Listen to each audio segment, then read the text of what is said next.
Today we're going to talk about where a lot of people go wrong when they first step into a new leadership role, why it can be so difficult to change someone's mind once it's been made up, and how to get everybody on your team moving in the same direction. You're listening to Proving Grounds.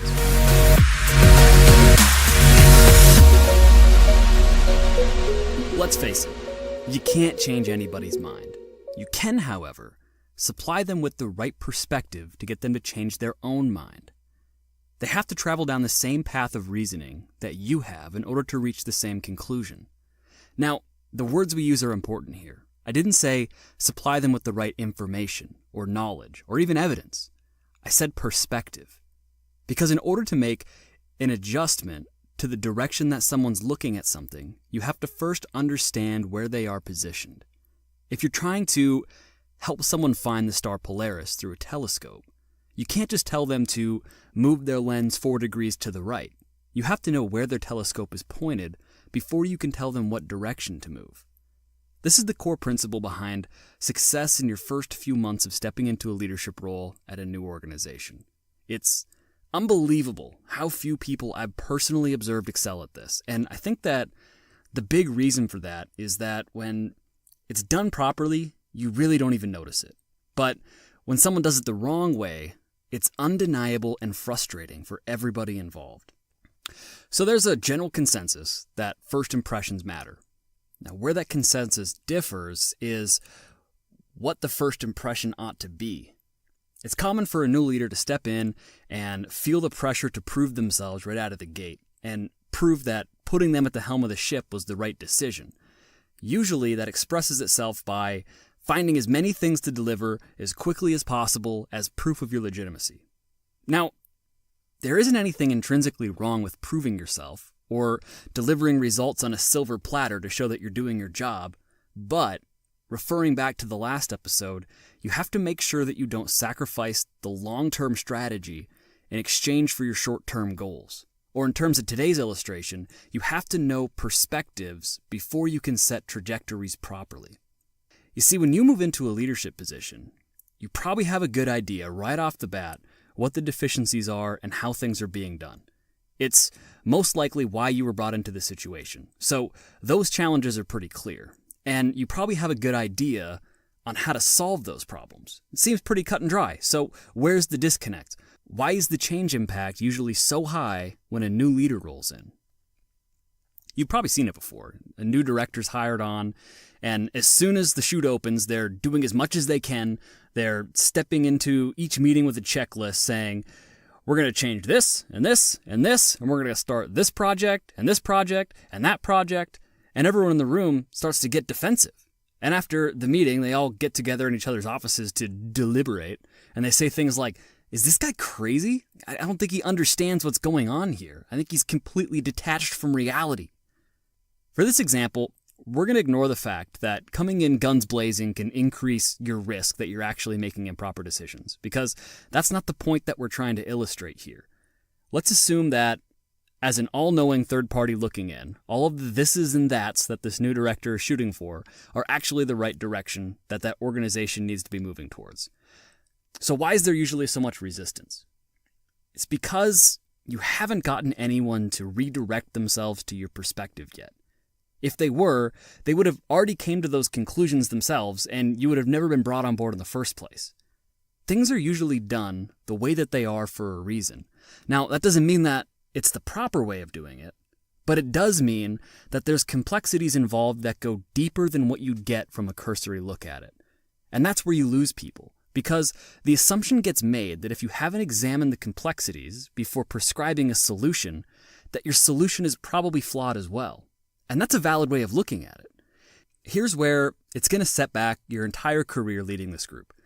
Most people have the flawed assumption that after a while, the people who disagreed with them will eventually come to see the validity of their correct decisions. That seems logical, but sadly that's just not the case usually. There was a study conducted at Stanford University by Craig Anderson, Mark Lepper, and Lee Ross, with the enthralling title of Perseverance of Social Theories, the Role of Explanation in the Persistence of Discredited Information. Riveting. And one of their experiments was just fascinating. They took two groups of people and gave the first group a substantial amount of data saying that successful firefighters are risk takers, and gave the second group substantial amount of data saying that successful firefighters are the ones that are not risk takers, the ones that are more cautious about the situation. Then they had them debate the topic with each other for a while, and here's where it got interesting, because you see this all the time in the world of politics. When they were presented with the truth, which was neither of the two groups is right, the experimenter had made up all of the data for support of and against the idea that good firefighters were risk takers, the overwhelming majority of the test subjects didn't change their mind and actually became more entrenched in whatever original premise they were given at the beginning of the study. They even did a follow-up to that study and found out that they were still adamantly holding on to those beliefs as time went on. Here's the lesson for you. The moment that you get someone to start defending their position against you, they're trenching in. And the more you try to change their mind, the deeper that trench gets. That's why it's critical that you get it right the first time. That's the first impression that matters in the long run. You're a leader, remember? Not a dictator. And I don't mean that trivially. I mean that quite literally. If all you're doing is dictating to someone how they should think, instead of leading them through the proper reasoning themselves, you're giving them absolutely no substance, and their time following you is going to be short. It may not even be the conclusions or the prescriptions to the problem that you're running into resistance with. If you haven't done your proper diligence to understand the ecosystem that you're stepping into, people are going to be very skeptical that you've seen all of the nuances that present a risk to the balance of that ecosystem. They're likely to think, hey, you haven't even examined the problem properly. How on earth do you think you have enough information to start presenting solutions? And that way of thinking isn't wrong. There's really two equally possible outcomes. You as the leader could have a depth of experience with that exact situation, so you know with precise confidence that the direction that you want to go and shift to is correct, or you could be blind to your own assumptions and end up hopelessly on the wrong path with a team that's holding pitchforks and torches for some reason.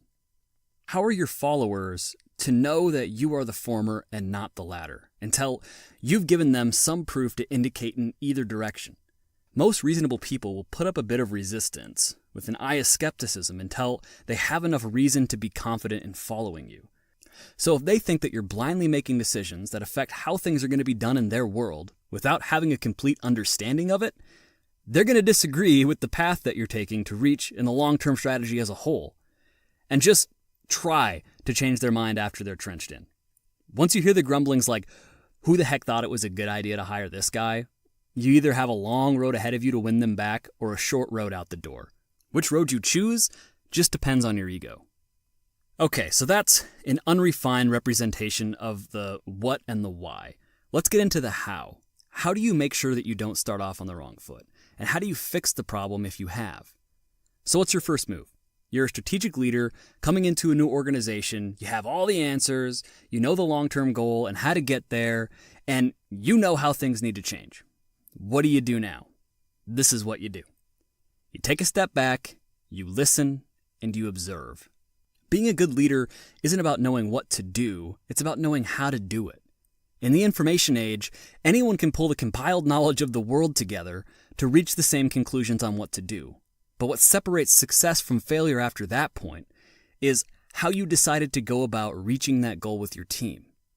The unsuccessful leader plants the flag in the middle of the field and assumes that everybody on his team will be able to see it. A good leader spends time with each team member to determine what direction they're looking and then turns them to face the flag. What this step comes down to is proper diligence. You need to be as thorough as possible with understanding your team and everything that it interacts with in its current state. Now, please, before I get any further, you need to understand that this is not asking your team for binders and binders of data and to put together extensive documentation on current state process. That's not the point of this exercise. The purpose of this is for you to understand your team. You need to spend time with them to discover, what do you do? How do you do it? Why do you do it that way? How does this interact with other parts of the business? What are the implications of doing it differently? What was your train of thought that brought you to those conclusions? Was it because of complications that aren't obvious, or was it the most convenient way at the time? You're creating a baseline between what you understand about your team and how much they know that you understand about them. And be honest about that. Don't even come into your first meetings with your team with your solutions. When they ask, "What are we going to do, boss?" say, "We're going to make me an expert on how you all got to where you are now. We're not going to make any decisions until I'm up to speed with all of you." And mean it, because this isn't a new concept. Proof of that is how many people pay lip service to it when they first start out. You need to be serious about it and actually embody what it means to do it properly for two absolutely important reasons. The first is to be, without question, confident that you're not making the wrong decisions about strategic direction, that you're truly examining all the variables to ensure accuracy of your calculations. And second, you need to have a deep understanding of each member of your team's perspective so that you can supply them with the right adjustments to see the goals. So what are these adjustments? To make a change effectively requires that everyone agrees on why that change should be made. And more often than not, you're going to have to persuade some people to agree with you, or the change will be wildly ineffective after it's implemented. In order to do that, you need to have an in-depth understanding about how that person is thinking about the problem. Knowing that, you're able to start from a point of no presuppositions and point their own deductive reasoning in the right direction. It becomes their idea, and it should be. It has to be. And I don't mean that in the cliche, "make them think it's their idea" adage. I really mean it. They need to come to the conclusion themselves, because if they don't, you really need to look at the validity of your own conclusions. You very well could be missing something. Because you could be. You also have to understand that just because you're in charge doesn't mean that you know everything, or that you're the smartest in the bunch. You're just the best at a specific set of skills, just like everyone else on your team is the best at their own respective set of skills. I'm a firm believer that you can learn something from absolutely anyone on this planet. And for some reason, that's a difficult one for all of us to remember. And that's by design as the leader of a team, especially if it's set up properly, where everyone's their own respective experts. You can't be expected to be the best at a technical level for every area of your team. And that concept only gets more exemplified the higher up in the organization you are. Because instead of there being a dozen or so technical competencies, there's hundreds. It's impossible for someone to be an expert at all of them. It's better to be the best at one thing than mediocre at everything. And that one thing for you is being the best at getting your experts all pointed in the same direction, to get them to see the right conclusions and working together to get there. There's only so much that one person can do. And it's amazing what people can accomplish when they work together towards a common goal. So the most important thing that you need to do stepping into a new leadership role is to understand, to give your team confidence in you, and to give you confidence in your team. So what does that look like? Let's do a simple outlined example. When you're hired into any leadership role, you probably have a good idea at this point of what the perceived problems are that need to be solved, given to you by whoever decided that they needed to hire you. You also have an idea of when some of the more critical items should be delivered. Now you need to start developing your plan with the new outlook of, how do I get everyone on my team pointed at these directions and get them there by this date? That's going to shift your entire mindset from how am I going to deliver X, Y, and Z to how am I going to get my team to this objective? Instead of thinking, what do I need to dictate my team to do, to where are each of my team members at and what tools do I need to give them to get where we're all going sooner. And that will guide the rest of the actions that you take. So the first step is to shut up and listen. Figure out where they are and give them the confidence that they need that you understand their position. All right, lastly, what can you do if you've already screwed this up? Or maybe it's simpler than that. Maybe there's just a few people on your team that you're not seeing eye to eye with. What steps do you need to take to get things moving in the right direction? All right. 3 easy steps.